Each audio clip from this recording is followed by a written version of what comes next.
Imagine this. You predict the economy with so much confidence, bet your entire career on it, and then, boom, it collapses. You lose everything. Ray Dalio did exactly that. In 1982, he was so sure about his forecast that when reality proved him wrong, he lost all his money, had to let go of his employees, and even borrowed $4,000 from his dad just to survive. Most people would have quit, but not Dalio. He came back stronger, building Bridgewater Associates into the world's largest hedge fund, managing over $150 billion in assets, and becoming not only one of the most respected investors alive today, but also one of the wealthiest hedge fund managers in the world. So what did he learn that allowed him to make that extraordinary comeback? Today, we're diving into the 5 greatest lessons from Ray Dalio, lessons that could save you decades of trial and error on your journey to financial freedom. Lesson 1. Embrace reality and deal with it. Ray Dalio didn't stumble into this principle by accident. He earned it through one of the most humiliating failures of his life. In 1982, he was convinced the U.S. economy was heading toward disaster. He believed interest rates would keep climbing, that the markets would collapse, and that America was facing a depression even worse than the 1930s. Dalio was so confident that he went on national television, debated top economists, and boldly declared he was right. But he wasn't. The opposite happened. The economy rebounded, markets soared, and Dalio's bets blew up in his face. In a matter of months, everything he had built was gone. He had to lay off his team, shut down his office, and borrow $4,000 from his dad just to pay the bills. Imagine being a rising star in finance one year and a broke, embarrassed man living off his parents' help the next. That failure nearly crushed him, but it also gave him one of the most valuable lessons of his life. Reality doesn't care about your opinions. The market doesn't care about how smart you think you are. Reality is what it is, and you either accept it and adapt, or you get destroyed. And history is full of examples of people and companies who ignored reality and paid the price. Think about Kodak. They invented the digital camera in the 1970s, but refused to accept that film was dying. They clung to their old model, denying reality until they went bankrupt. Or take Lehman Brothers in 2008. Their balance sheet was filled with toxic mortgage assets. But instead of facing the truth, they doubled down, pretending everything was fine, until the collapse of Lehman became the symbol of the global financial crisis. On the other hand, those who embrace reality, no matter how harsh, are the ones who thrive. Warren Buffett, for instance, didn't deny the pain of 2008. He faced it head-on. While others panicked, he calmly acknowledged the situation for what it was and invested billions into companies like Goldman Sachs and Bank of America, turning crisis into long-term profit. For Dalio, that 1982 disaster was his personal wake-up call. It forced him to strip away his ego and build a new mindset, radical honesty with himself. Instead of saying, "I know I'm right," he began to say, "I might be wrong. What does reality tell me?" This shift changed everything. It became the foundation of his investing philosophy and the culture at Bridgewater Associates. The lesson here is clear. You can't bend reality to your will. You can't wish away bad news, or pretend your portfolio isn't in trouble, or cling to an outdated business model just because it worked before. Reality always wins. The only choice we have is whether to fight it or face it and adapt. And if you choose the second path, like Dalio eventually did, that's when real growth begins. Lesson 2. Pain plus reflection equals progress. If Lesson 1 was about embracing reality, Lesson 2 is about what you do after reality smacks you in the face. For Dalio, the humiliation of 1982 wasn't just pain, it was unbearable pain. Imagine building your life's work for years, then watching it evaporate overnight. Imagine the shame of admitting you were dead wrong, the guilt of firing people who trusted you, and the helplessness of borrowing money from your own father just to buy groceries. Most people run away from pain. Dalio decided to dissect it. He forced himself to replay every mistake, every assumption, every blind spot. He journaled, debated, and questioned his own thinking until he understood why he had failed. That reflection turned raw pain into priceless wisdom. Dalio condensed this into one of his core life principles. Pain plus reflection equals progress. Pain is life's way of grabbing your attention. Reflection is how you extract the lesson. Put them together, and failure becomes fuel for growth. History is filled with the same pattern. Think about Thomas Edison. He failed thousands of times before inventing the light bulb. Each failure was painful, but because he reflected, he discovered what didn't work, and eventually what did. Or think about Abraham Lincoln, who faced business failures, election defeats, and personal tragedy. Each setback forced him to reflect, toughen his resolve, and sharpen his leadership, ultimately preparing him to guide America through the Civil War. In business, look at Steve Jobs. He was fired from Apple, the very company he founded. The pain was brutal, but instead of disappearing, he reflected. He learned humility, matured as a leader, and when he returned to Apple years later, he was ready to create the iPhone, iPod, and iPad, products that changed the world. Dalio's turning point came when he realized he could no longer trust his own opinions blindly. He needed systems, feedback, and constant reflection. That's why Bridgewater became known for its culture of radical transparency, where people challenge each other's ideas, expose blind spots, and reflect openly. The key takeaway? Don't waste your pain. Everyone fails. Everyone suffers. The difference between those who stay stuck and those who rise is reflection. Pain without reflection is just suffering. Pain with reflection is progress. Lesson 3. Think in probabilities, not certainties. One of Dalio's biggest realizations after his 1982 collapse was this: the world is far more uncertain than we'd like to believe. He had made his bold prediction as if the future was guaranteed, but reality reminded him that nothing in markets or in life is ever certain. That's when Dalio began to think like a professional poker player. In poker, you never know for sure what cards your opponent holds. You don't win by being certain. You win by calculating odds and making the best decisions with incomplete information. Dalio realized investing works the same way. Instead of asking, "Will this happen or not?" he trained himself to ask, "What's the probability this will happen? And if I'm wrong, how bad could it be?" This mindset shift changed everything. It pushed him to diversify, to build systems, and to prepare for multiple outcomes instead of betting the farm on a single view.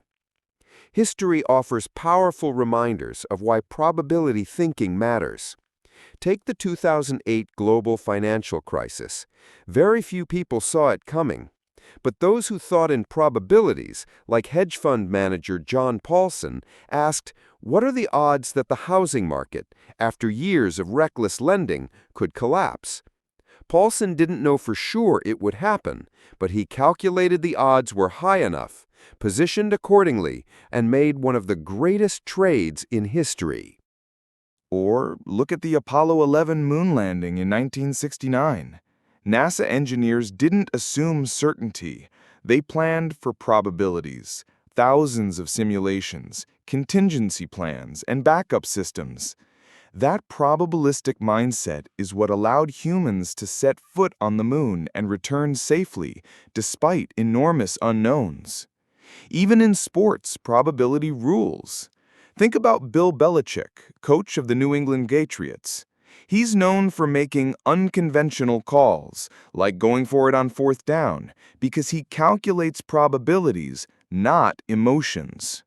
Over time, those odds-based decisions gave him a dynasty. Dalio's takeaway is simple. The future is never black and white. It's a spectrum of possibilities.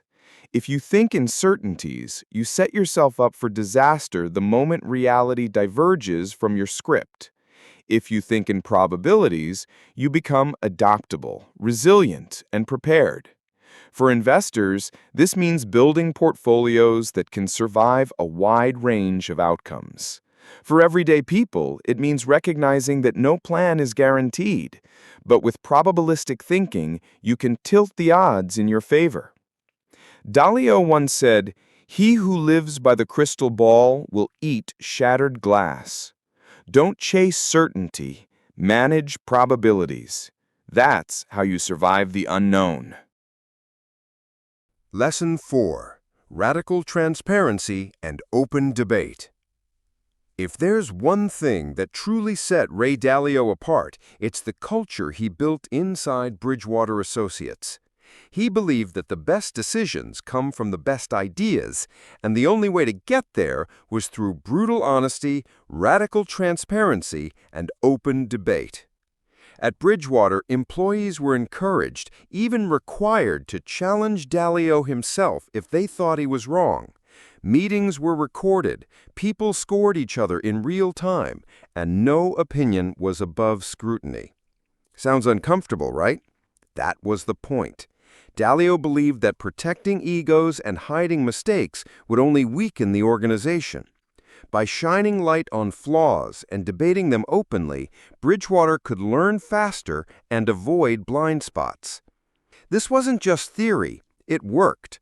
Bridgewater grew into the largest hedge fund in the world precisely because it created an environment where truth mattered more than hierarchy.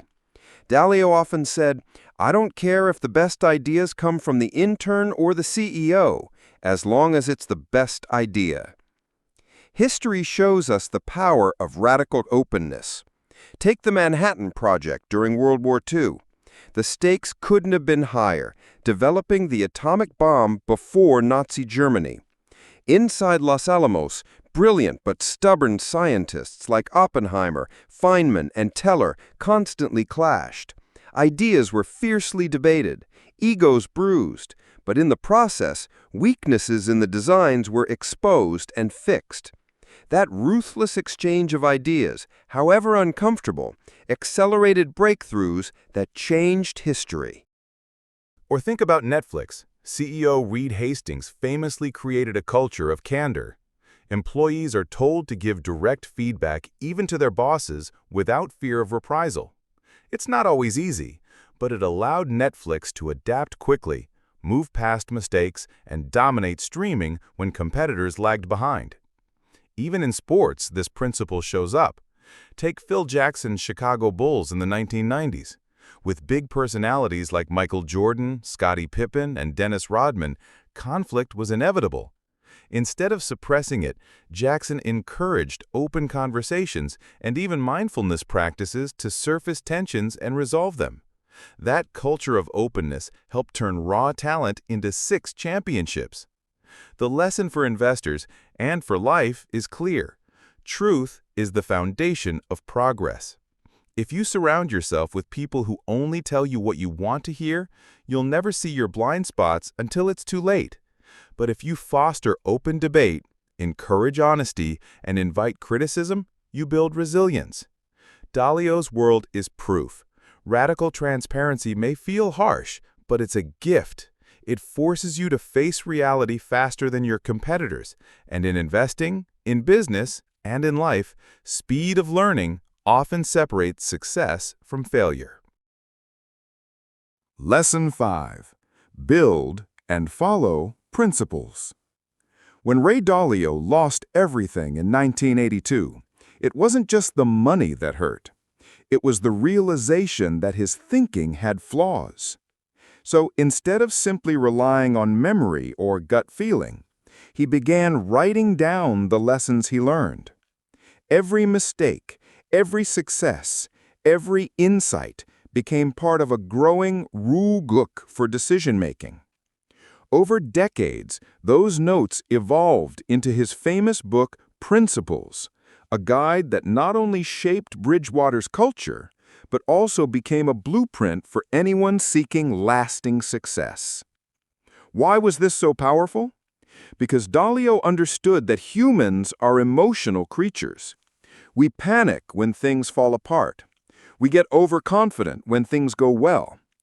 By writing down principles and following them consistently, he built a system that removed emotion and relied on tested wisdom. His decisions became less about instinct in the moment and more about applying timeless rules. History has shown again and again that principles, clear, written, and followed, are what separate fragile leaders from enduring ones. Think about George Washington. During the Revolutionary War, he faced enormous pressure, shortages of supplies, and constant setbacks. But Washington had guiding principles: discipline, patience, and unity above personal glory.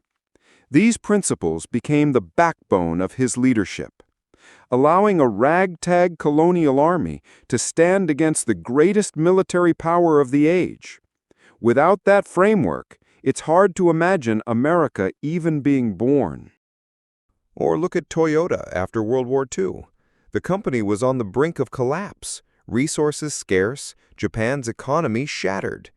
Instead of chasing short-term survival through cheap production, Toyota's leaders created the Toyota Production System, a set of principles emphasizing quality, continuous improvement, and respect for workers. Those principles, written down and followed rigorously, transformed Toyota into one of the most successful car makers in the world. Even in science, principles drive breakthroughs. Isaac Newton didn't just observe apples falling from trees, he wrote down the principles of motion and gravity. Centuries later, those same principles still guide space travel, engineering, and physics. Principles last far longer than emotions, trends, or opinions. For investors, the takeaway is simple: build your own principles and stick to them. Dalio's weren't magic. They were his way of systemizing wisdom so he didn't repeat the same mistakes twice. Maybe your principle is never invest in what you don't understand. Maybe it's always maintain a margin of safety. Maybe it's stay diversified. Whatever they are, write them down, refine them, and let them guide you. Because when chaos hits, and it always does, your emotions will betray you. Principles won't. They are the compass that keeps you moving forward when everything else is spinning out of control. Dalio built his fortune, reputation, and legacy on principles. Conclusion: turning decades into days. When you step back and look at these 5 lessons, a pattern emerges. Ray Dalio isn't just telling us how to make money. He's showing us how to think, how to adapt, and how to avoid the mistakes that destroy most investors. Embracing reality keeps you grounded. Turning pain into progress helps you grow from setbacks instead of being crushed by them. Thinking in probabilities protects you from arrogance and overconfidence. Radical transparency sharpens your decision-making by letting the best ideas rise to the top. And living by principles gives you a compass when the world feels chaotic. Here's the truth. Most investors spend decades learning these lessons the hard way, losing money, wasting time, and repeating the same errors. Dalio already paid that price. By studying his journey, you don't have to. That's the gift of these 5 principles. They compress time. They let you skip years of trial and error and instead walk the path with clarity, discipline, and wisdom. So, if you want to become a smarter, stronger investor and save yourself years of costly mistakes, don't just admire Dalio's story, apply his principles. Because the sooner you do, the sooner you move from chasing wealth to actually building it. If you found this valuable, hit that like button, subscribe for more wisdom from the world's greatest investors, and share this video with someone who needs to hear it. Thanks for watching, and I'll see you in the next video.